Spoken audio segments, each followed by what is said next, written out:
అభివృద్ధిని అడ్డుకోకండి, మా మాటలు వినకండి, వాళ్ళ ఉచ్చులో పడకండి. వాళ్ళ ఉచ్చులో పడితే జైల్లోకి వెళ్తే మన కుటుంబాలు ఆగమవుతాయి. ఇవాళ 10 రూపాయలు ఎక్కువ తీసుకోండి, పక్కకు పోయి భూమి కొనుక్కోండి, పిల్లలకు ఉద్యోగాలు తీసుకోండి, మీ కుటుంబాలు బాగుపడండి. ఇంట్లో ఒక్కరికి ఉద్యోగం వస్తే ఒక తరమే మారుతుంది, ఒక తరం తలరాతనే బాగుపడుతుంది. తలరాతను మార్చే అవకాశాలను వదులుకోకండి.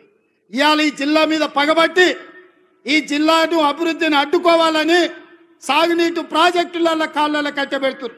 పరిశ్రమలు దేవాలంటే భూసేకరణ జరగకుండా అడ్డుపడుతున్నారు. ఇవన్నీ కూడా ఈ జిల్లా గమనించాల్సిన అవసరం ఉన్నది. అందుకే మిత్రులారా, ఇవాళ రైతులకు బోనస్ ఇచ్చినాం, రైతు రుణమాఫీ చేసినాం, ఇవాళ 50,000 ఉద్యోగాలు ఇచ్చినాం.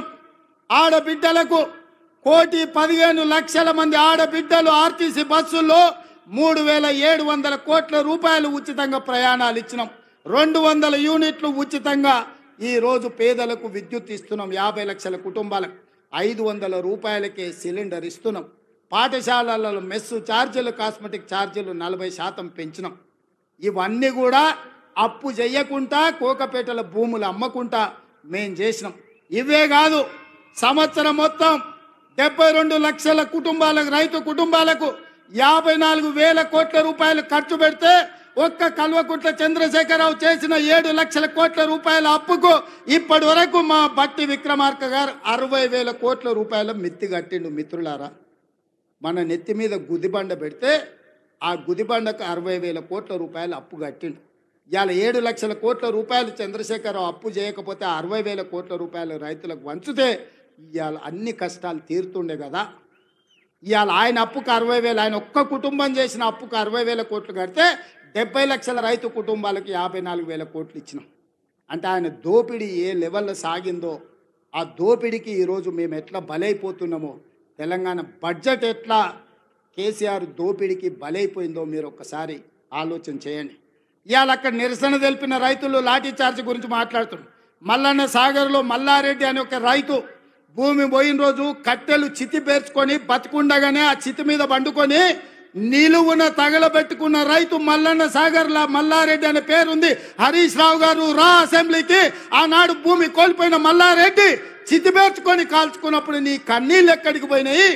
నువ్వు ఆ కుటుంబాన్ని ఎంత ఆదుకున్నావో ఇవాళ మల్లారెడ్డి ఇంటికాడికి పోదామా అని నేను అడుగుతున్నా. ఇవాళ ఈ కపట ప్రేమ, ఈ ముసలి కన్నీళ్ళు మా పాలమూరు జిల్లా మీద చూపిస్తున్నావా? నేను ఇక్కడ పుట్టినోని, రేపు పోతే ఈ మట్టిలో కలిసేటోని. నాకు ఈ దుఃఖం తెలియదా? ఈ బాధ తెలియదా? ఇది అభివృద్ధి చేసే తెలియదా?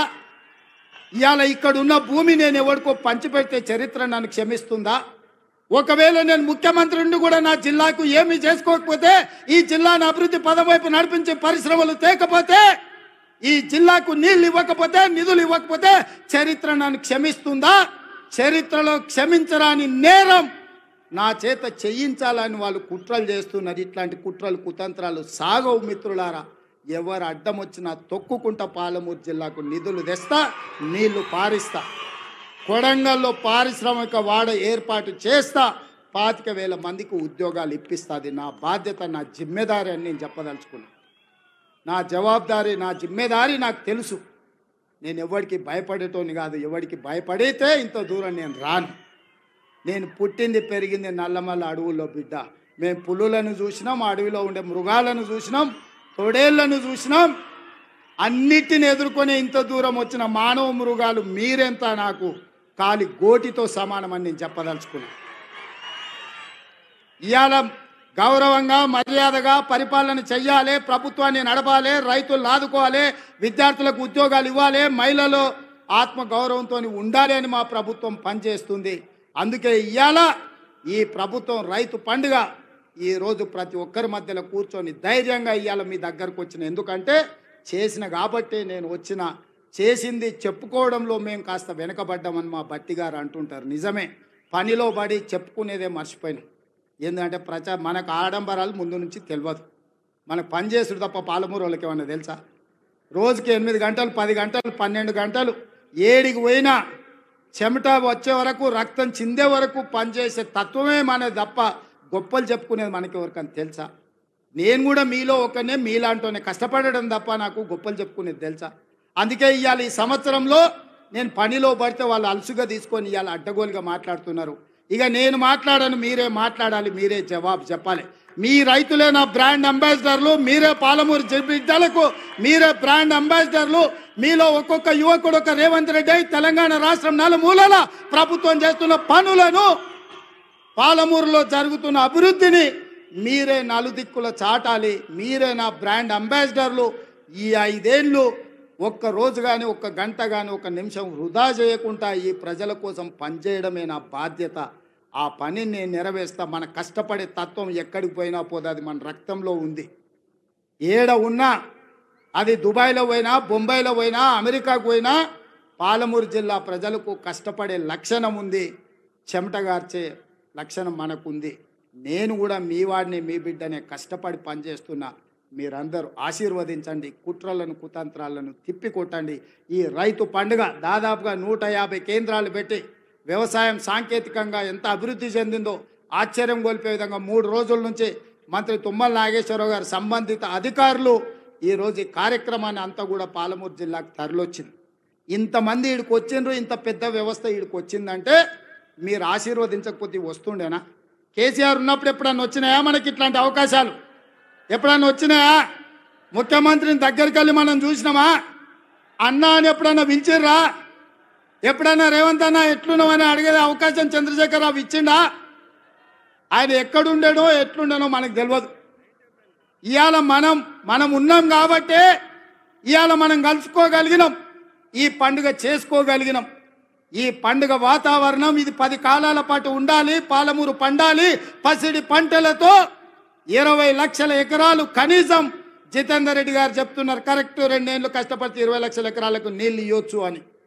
అంటే మనం ఉన్నప్పుడు నిధులు వారినే వరదలు లెక్క, ఇప్పుడు ఈ గవర్నమెంట్లో తిట్లు వాడుతూనే తప్పితే ఇంకొకటి అయితే ఏం జరుగుతలేదు. యథా రాజా తదా ప్రజ అన్నట్టు ముఖ్యమంత్రి మంత్రులు అదే పనిగా తిట్ల దండకం చదువుతుంది తప్ప ఇంకోటి లేదు. ఆయన ఒక మాట అంటుండు మన ముఖ్యమంత్రి, కేసీఆర్ మొక్కను వీకేశాడట, మొక్క కూడా మొలవనియాడట కేసీఆర్ ఏమన్నా మొక్కనా అని.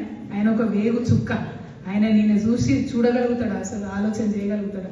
ఈయనకు అర్థమవుతాడా? అంతం చిక్కుతాడా? ఈయన గురువుకే వాళ్ళ గురువుకే చుక్కలు చూపించి తెలంగాణ తెచ్చుకున్నాం మనం. అట్లాంటివి ఈయన వచ్చి కేసీఆర్ మొక్క మొలవనియ అది ఇదని మాట్లాడితే నవ్వు వస్తుంది తప్పితే దాన్ని మనం సీరియస్గా తీసుకునేటువంటి అవసరం లేదు. మనం ఎప్పుడైతే ఒకటే సూత్రం పోయినాం, మనం ప్రజలు నమ్ముకున్నాం, ప్రజల దగ్గరకు పోయినాం. ప్రజల్లో కూడా చేనేత వస్త్రాల మీద ఎప్పుడు ట్యాక్స్ లేకుండా, కానీ భారతదేశంలో ఫస్ట్ టైం నరేంద్ర మోడీ గారు వచ్చిన తర్వాత చేనేత ట్యాక్స్ వేయడం జరిగింది. దాన్ని రిమూవ్ చేయాలని అందరూ దేశవ్యాప్తంగా లొల్లిపెట్టింది. అయినా కూడా ఎందుకు అది పోతలేదు. అయితే ఇక్కడ రాహుల్ గాంధీ గారు మన రాష్ట్రానికి ప్రచారానికి వచ్చినప్పుడు ఏం చెప్పారంటే, సరే మోడీ గారు వేసిరు 5%, మేము తెలంగాణలో అధికారంలోకి వస్తే ఈ 5% మేము రద్దు చేస్తామని రాహుల్ గాంధీ గారు జడ్చర్లలో సభ జరిగినప్పుడు మన కుల బాంధవులందరినీ కూడా కలిసి వారు చెప్పడం జరిగింది. సో ఆ విషయాన్ని తప్పకుండా కాంగ్రెస్ పార్టీని మేము